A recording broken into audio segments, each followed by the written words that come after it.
Hello friends, नमस्कार। आप सभी को नमस्कार। आप सभी का वेलकम इस क्लास में। You all are welcome to this class. तो कंफर्म करेंगे क्विकली आपका ऑडियो वीडियो एक्सेसिबल है आपको। Your audio video is okay, please confirm quickly. So कर दीजिए कंफर्म आपका ऑडियो आपका video it's okay, so that we can start. So I am waiting for your confirmation. जैसे ही आप कंफर्म करेंगे I will be able to start. कर दें confirm, your audio video is okay.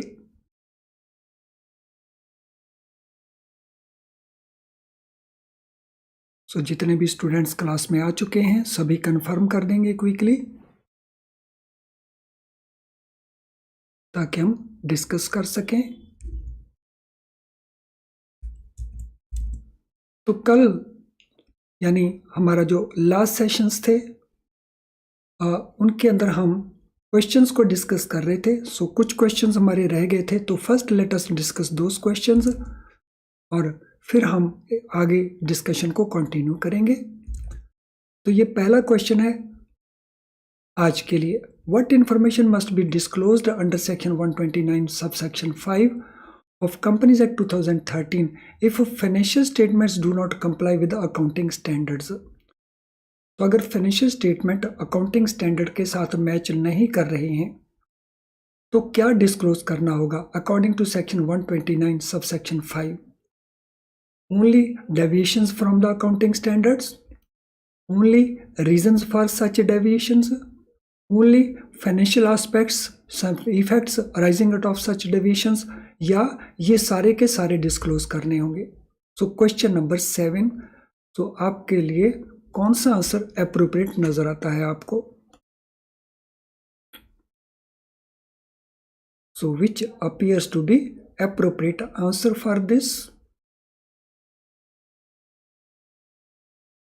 So last sessions में हमने इन aspects को प्रॉपरली डिस्कस किया है, तो अगर आपने उनको ठीक से अंडरस्टैंड किया तो इसका आंसर देने में आपको डिफिकल्टी नहीं होनी चाहिए। So what will be answer to question number 7?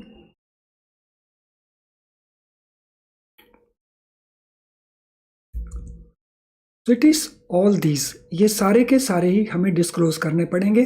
So answer will be all the above. Question number 8, what committee advises central government for formulation and laying down of accounting policies and accounting standards for adoption by corporate sector before being replaced by NFRA? कौन सी वो committee थी जो central government को advice करती थी NFR आने से पहले? Institute of chartered accountant of India, accounting standard board, national advisory committee on accounting standards, या SEBI security and exchange board of India? तो NFR बनने से पहले, नेशनल फाइनेंशियल रिपोर्टिंग अथॉरिटी बनने से पहले, तो कौन सी कमेटी इनमें से या कौन सा ऑर्गेनाइजेशन इनमें से सेंट्रल गवर्नमेंट को एडवाइस करता था? Question number 8।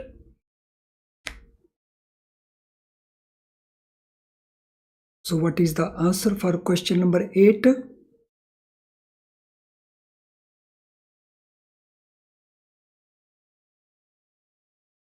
Question number 8. What will be the answer for question number 8?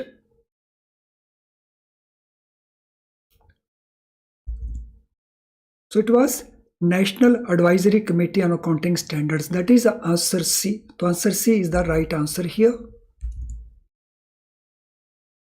What is purpose of accounting standard number 1? Accounting standard number 1 जो है AS1 हम जिसको कहते हैं, उसका ऑब्जेक्टिव क्या है? To promote better understanding of financial statements, to facilitate comparison between financial statement of two different enterprises, both A and B और नाइदर A नॉर B। तो कौन सा लगता है हमें कि इसका पर्पस है? Question number 9। So what will be the answer?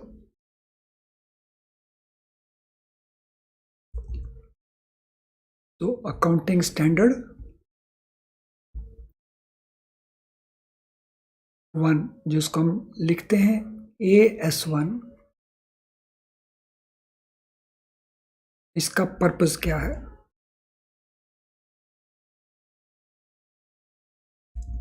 सो इसके दोनों ही पर्पसेस हैं।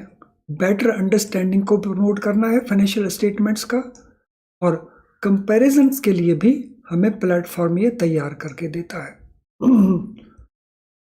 सो दोनों ही पर्पज हैं इसके। Question number 10, which of the following is not an area where different accounting policies में be adopted by different enterprises? इनमें से कौन सा वो एरिया नहीं है जहां different accounting policies can be adopted by different enterprises?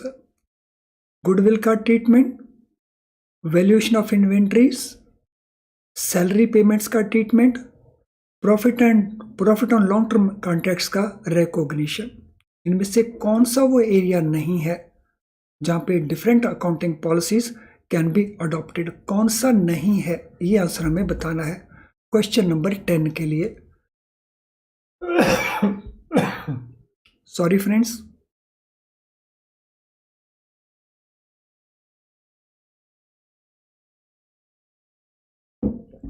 Question number 10 के लिए कौन सा वो एरिया नहीं है?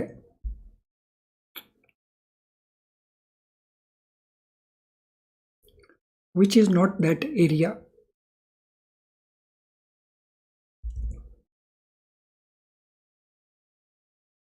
तो जहां डिफरेंट अकाउंटिंग पॉलिसीज हो सकती हैं वो गुडविल,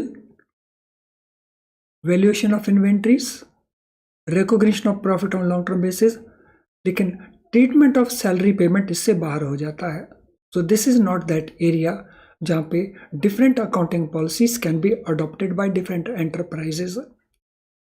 तो ए में, बी में, डी में, so there can be different policies by different enterprises, but on salary there cannot be a different treatment. Which fundamental accounting assumptions do not require specific disclosure in the financial statement? अगर कोई firm fundamental accounting assumptions को adopt करती है तो फिर ज़रूरत नहीं पड़ती specific disclosures in financial statements. तो वो कौन सी फंडामेंटल अकाउंटिंग एजम्पशंस हैं? Going concern, consistency and accrual, going concern, conservatism and consistency, accrual, conservatism and materiality, materiality, going concern and conservatism.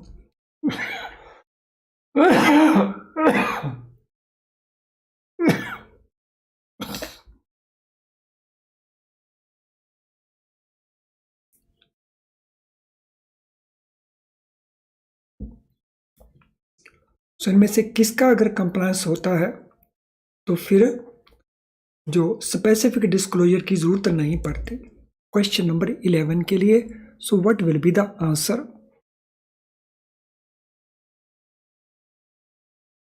सो क्या आंसर रहेगा इसके लिए क्वेश्चन नंबर 11 के लिए?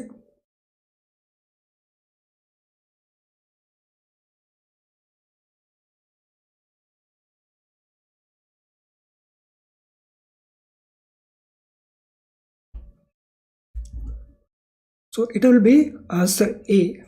तो आपको लास्ट सेशंस के अंदर नोट करवाया था कि अगर गोइंग कंसर्न कंसेप्ट को, कंसिस्टेंसी कंसेप्ट को और अक्रूवल कंसेप्ट को फॉलो किया जा रहा है, जो फंडामेंटल अकाउंटिंग एग्जम्पशंस हैं, तो उस केस में फाइनेंशियल स्टेटमेंट में स्पेसिफिक डिस्क्लोजर की जरूरत नहीं पड़ती है। Question number 12, when is disclosure of A change in accounting policy is required? तो अगर अकाउंटिंग पॉलिसी में चेंज किया जाए तो डिस्क्लोजर कब चाहिए? तो ये हमारे ऑप्शन आंसर हैं। सो सभी ऑप्शन आंसर को केयरफुली रीड करिए और फिर आंसर देने की कोशिश करें।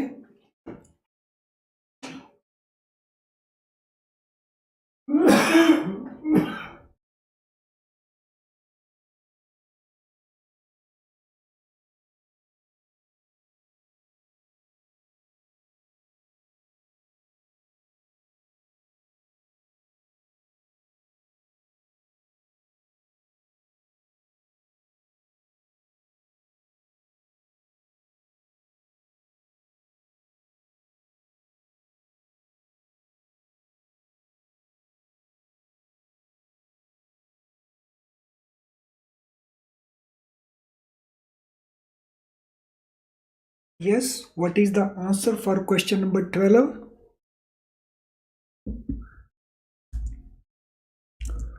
So question number 12 के लिए आंसर रहेगा A. Only when it has a material effect in the current period. So when a disclosure of a change in accounting policy is required, तो अगर current period, when it has material effect in current period or reasonably expected it will have effect in later period also. तो जिसका impact current period में भी होगा और future में भी जिसका इम्पैक्ट होगा तो उसका disclosure it is required. What is purpose of disclosing significant accounting policies? So हर ऑर्गेनाइजेशन को ये पॉलिसीज, अकाउंटिंग पॉलिसीज जो सिग्निफिकेंट अकाउंटिंग पॉलिसीज हैं वो डिस्क्लोज करनी होती हैं. उनका पर्पस क्या है? To hide accounting practice adopted by the enterprise, to create confusion in the mind of the stakeholders, to promote transparency and comparability, to mislead the stakeholders. तो कौन सा पर्पस आपको लगता है अप्रोप्रिएट पर्पस है? Question number 13.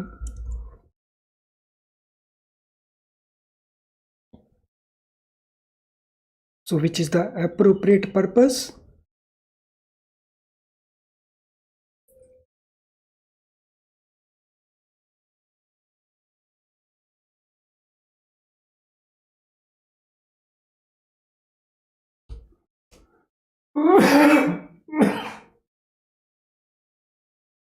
Question number 13. So appropriate is to promote a transparency and comparability because बाकी सारे के सारे नेगेटिव हैं. So this is the only positive. तो ट्रांसपेरेंसी आती है डिस्क्लोजर से और कंपेरेबिलिटी बनती है उससे, ताकि हम दूसरे ऑर्गेनाइजेशन के रिजल्ट्स के साथ उसको कंपेयर कर सकते हैं. Which of the following is not an example of an area where different accounting policy may be adopted by different enterprises? तो इनमें कौन सा एरिया आपको लगता है? Treatment of goodwill, valuation of fixed assets, valuation of current assets और valuation of investment.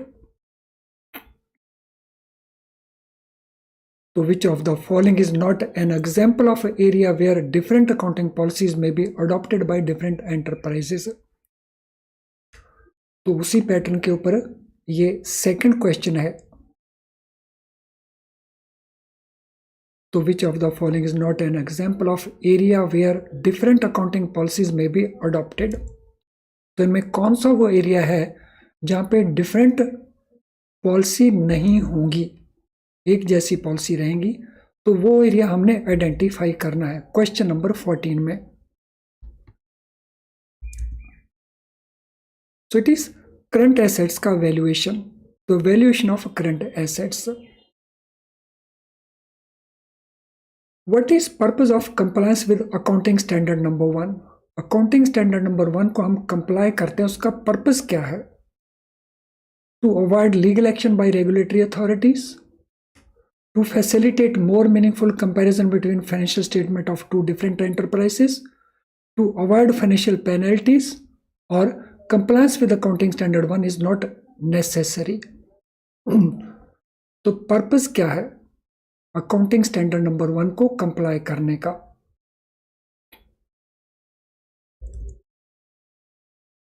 So question number 15, which appears to be a proper purpose?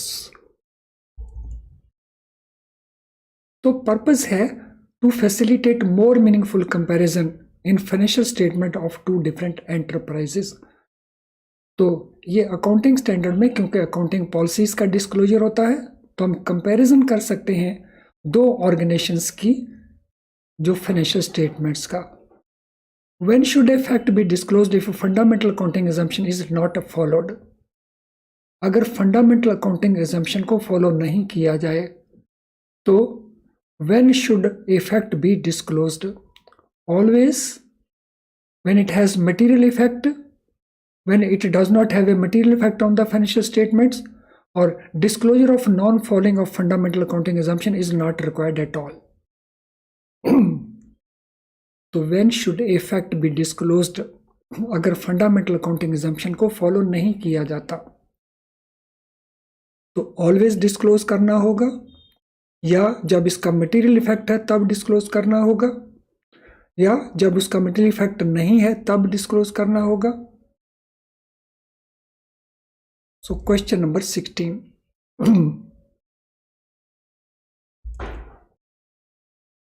So question number 16 के लिए it has to be done always, तो ये हमेशा follow करना होगा, always it has to be followed.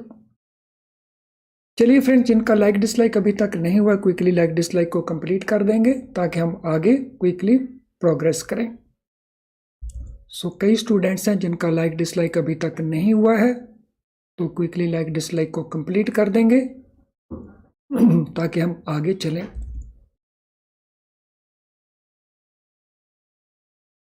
तो अब हम बात करेंगे अकाउंटिंग स्टैंडर्ड नंबर 2 की।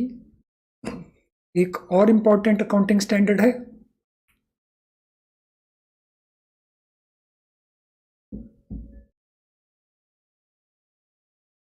अभी जो क्वेश्चंस पूछे गए उसमें मैं ऑब्जर्व कर रहा था कि बहुत सारे स्टूडेंट पार्टिसिपेट नहीं कर रहे थे उसके अंदर। तो उसके पीछे एक ही रीजन हो सकता है कि आपने उसको रिवाइज ना किया हो, जिसके कारण आप वो आंसर नहीं दे पाए। तो अकाउंटिंग स्टैंडर्ड नंबर 2, और ये स्टैंडर्ड रिलेट करता है इन्वेंट्री वैल्यूएशन को। इन्वेंट्री क्या होती है? सो इन्वेंट्री हम कहते हैं रॉ मटेरियल को। इन्वेंट्री में आता है स्टॉक इन प्रोसेस। इन्वेंट्री में आती हैं फिनिश गुड्स। ये मेन पार्ट्स हैं इन्वेंट्री के। इसके साथ हम कई बार कंज्यूमेबल्स को भी ऐड कर लेते हैं।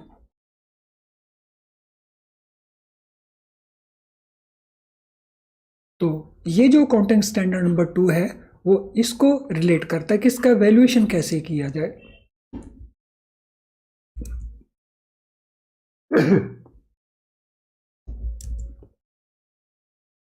सो इस स्टैंडर्ड को ओरिजिनली 1981 में इशू किया गया और इसको मार्च 2016 में रिवाइज किया गया। सो बनाया गया था ICAI के द्वारा और रिवाइज किया गया मिनिस्ट्री ऑफ कॉर्पोरेट अफेयर्स के द्वारा।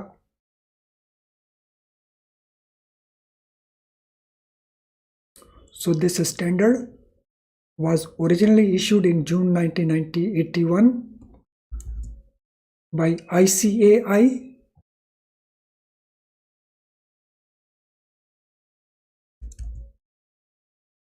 और इसको रिवाइज किया गया by ministry of corporate affairs in March 2016।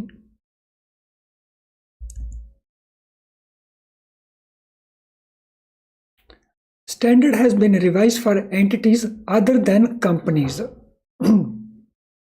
by ICAI।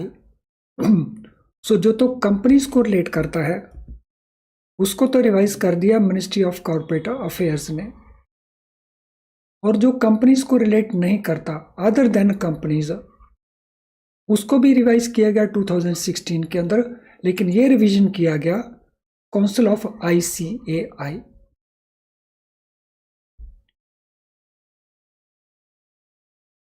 और ये मैंडेटरी है फ्रॉम 1 अप्रैल 2017। तो इसकी कंप्लायंस मैंडेटरी रिक्वायरमेंट है।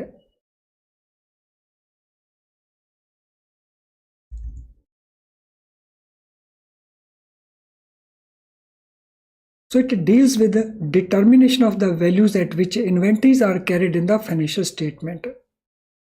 तो जो फाइनेंशियल स्टेटमेंट्स हैं, बैलेंस शीट है,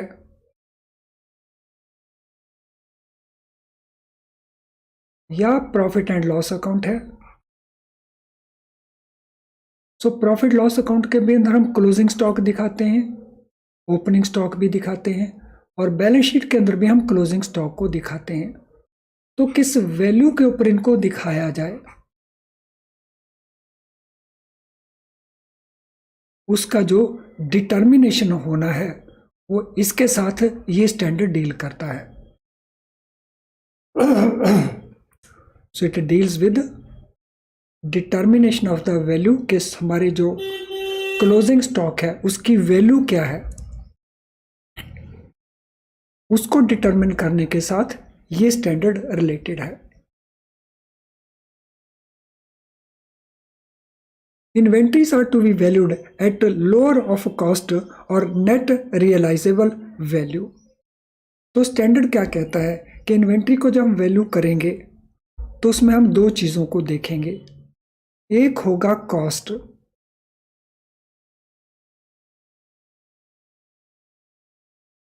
दूसरा होगा उसकी नेट रियलाइजेबल वैल्यू। उसको सेल करेंगे, सेल करने के बाद उसके ऊपर हमें नेट बेसिस के ऊपर क्या अमाउंट अवेलेबल होता है, तो दोनों में जो लेस होगा वो उसकी वैल्यू मानी जाएगी।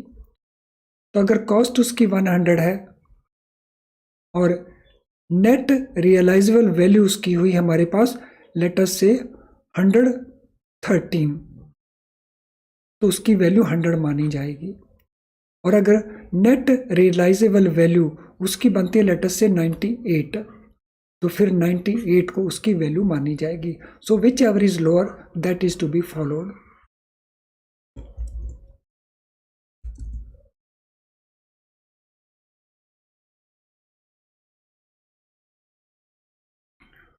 Weighted average cost or first in first out method is permitted where goods are ordinarily interchangeable।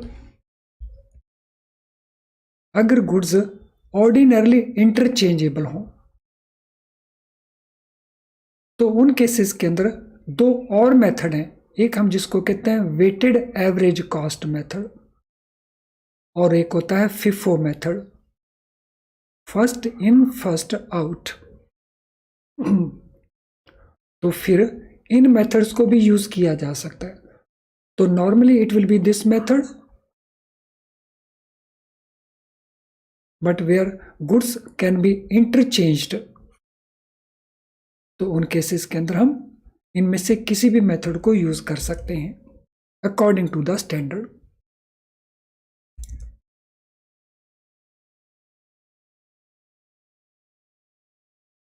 I hope you are able to understand everything. यहां तक हर चीज को हम अच्छे से अंडरस्टैंड कर रहे हैं यहां तक, तो क्विकली मुझे कंफर्म कर देंगे that you are able to understand everything properly. Yes, कर दीजिए कंफर्म। तो आपकी स्क्रीन थोड़ी देर के लिए ब्लैंक रहेगी, तो अभी वो ठीक हो जाएगी। मैं इसका एनिमेशन ज़रा ठीक कर रहा हूँ।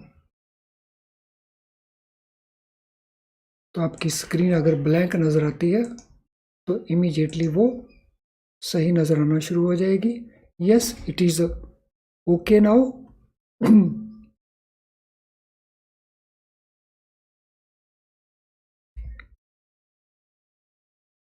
सो कर दीजिए confirm, everything is understood to you properly. कर देंगे कंफर्म, मैं वेट कर रहा हूँ आपके कंफर्मेशन की। सो NQ टाइप कर सकते हैं, स्माइलिंग आइकन भी पोस्ट कर सकते हैं, बट डू इट क्विकली। कर दीजिए, मैं वेट कर रहा हूँ आपकी। All of you please confirm.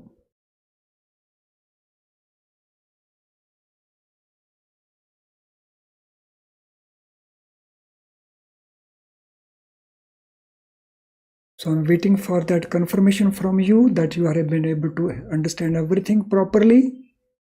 All of you सभी confirm कर देंगे जरा।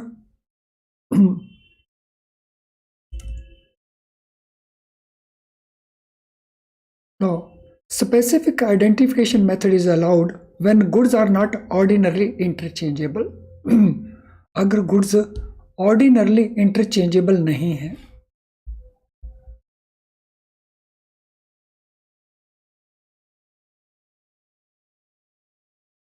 तो उस केस में स्पेसिफिक आइडेंटिफिकेशन मेथड को यूज किया जा सकता है।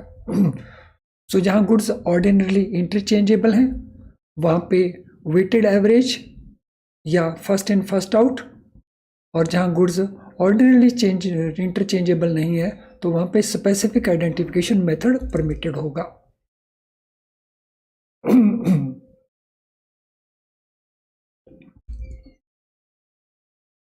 सो this standard is not applied to, तो जो अकाउंटिंग स्टैंडर्ड नंबर 2 है वो कहाँ अप्लाई नहीं होता? तो देर आर फ्यू सिचुएशंस जहां पे ये स्टैंडर्ड अप्लाई नहीं होता है।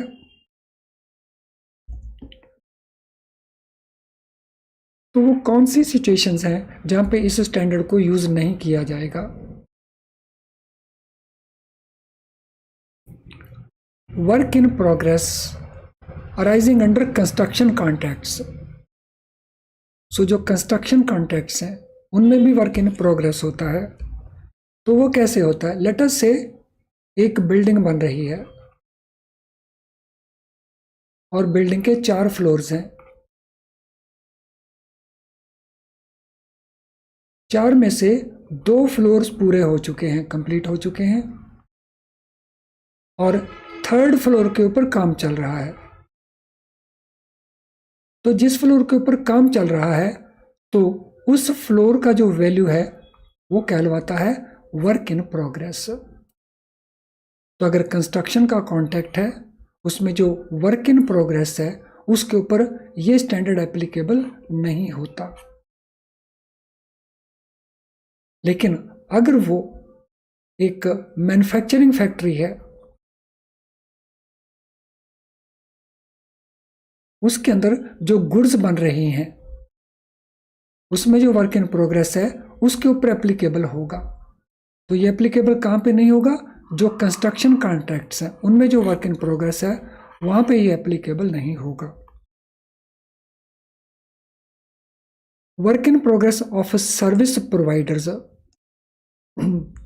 जो सर्विस प्रोवाइडर्स हैं उनका जो वर्क इन प्रोग्रेस है तो उनके ऊपर भी ये स्टैंडर्ड एप्लीकेबल नहीं होगा।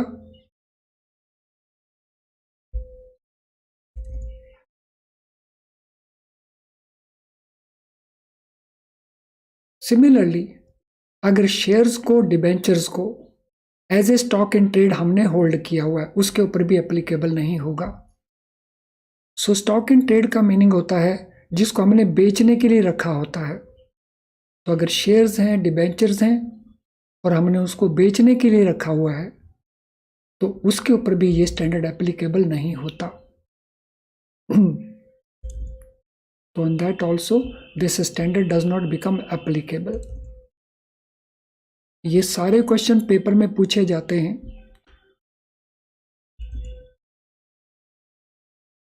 Inventory of live stock, agriculture, forest products, mineral oils, oats and gases.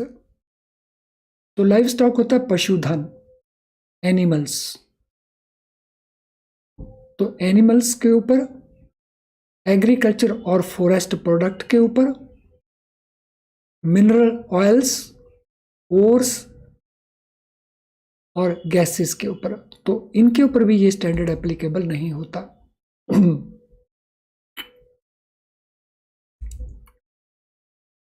तो ये सारे के सारे हमें कई बार इन्वेंट्री की फॉर्म में नजर आते हैं लेकिन इनके ऊपर ये स्टैंडर्ड एप्लीकेबल नहीं होगा।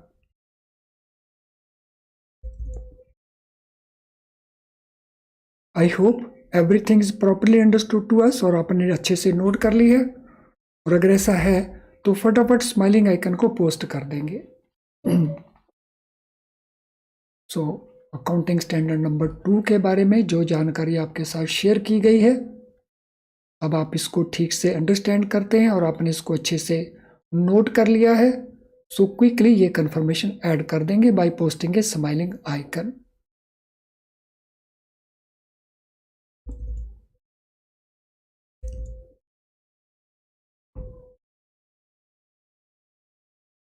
कर दीजिए क्विकली। सो अकाउंटिंग स्टैंडर्ड्स को हम आने वाले वीडियोस में भी कंटिन्यू करेंगे और अभी आज के हम इस लेसन को यहीं पे वाइंड अप करेंगे। आपका किसी भी प्रकार का कोई क्वेश्चन है, अगर इस लेसन को लेकर के जो डिस्कशन हमने किया है, तो आप कमेंट बॉक्स के अंदर भी अपना क्वेश्चन टाइप कर सकते हो। कमेंट बॉक्स आपको हमेशा नजर रहता है, जबकि चैट बॉक्स जिसमें इस समय आप हैं वो आपको अभी अवेलेबल है। तो कमेंट बॉक्स में अपने क्वेश्चन को आप कभी भी टाइप कर सकते हो। और इस लेसन से रिलेटेड अगर आपकी कोई क्वेरी नहीं है, कोई और क्वेरी है, तो आप हमें इस ईमेल आईडी के ऊपर मेल भी कर सकते हो अपनी रिक्वायरमेंट को, and we will suitably answer you. अपना फ़ोन नंबर बेशक साथ में दे देना, तो अगर हमें कम्युनिकेट करने की ज़रूरत पड़ती है ओवर फोन, तो we can call you also.